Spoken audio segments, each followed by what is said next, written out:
Thermodynamics is everywhere. We can see the heat if one of having internal energy is diminished by work. This is the law of conservation of energy, also known as the first law of thermodynamics.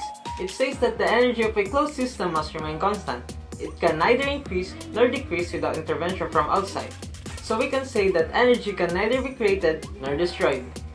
The universe itself is a closed system, so the total amount of energy in existence have always been the same. The forms of energy that it takes, however, are constantly changing. You may not know, but thermodynamics has been part of our day-to-day lives. One example of this is the light bulb.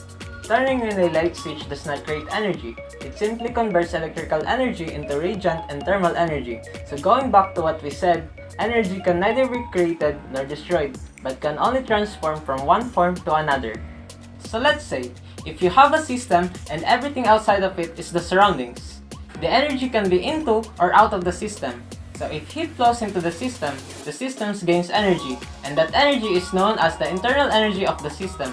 Where does the heat come from? Heat passes into or out of the system.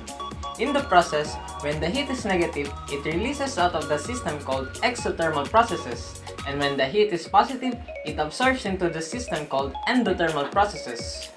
Work is done on or by the system, or matter enters or leaves the system.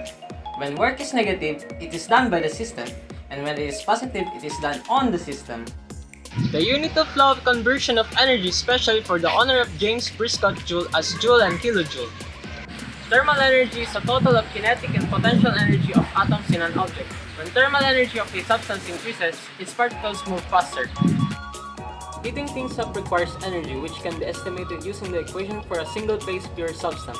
Thermal energy is the same as the product of mass of the substance, the specific heat and change in temperature, when specific heat is a constant to the mass and temperature.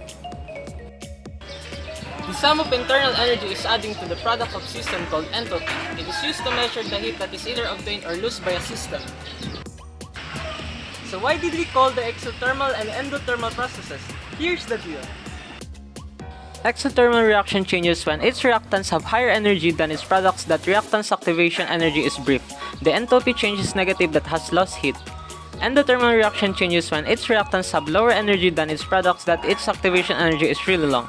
The entropy change is positive that has gained heat. In thermochemical equation, entropy can measure the heat that is either gained and lost. It changes as the same as difference between entropy of in products and entropy in reactants. So now, you understand the first law of thermodynamics. The first law of thermodynamics is the most important and critical aspect of life that revolves around the idea of energy.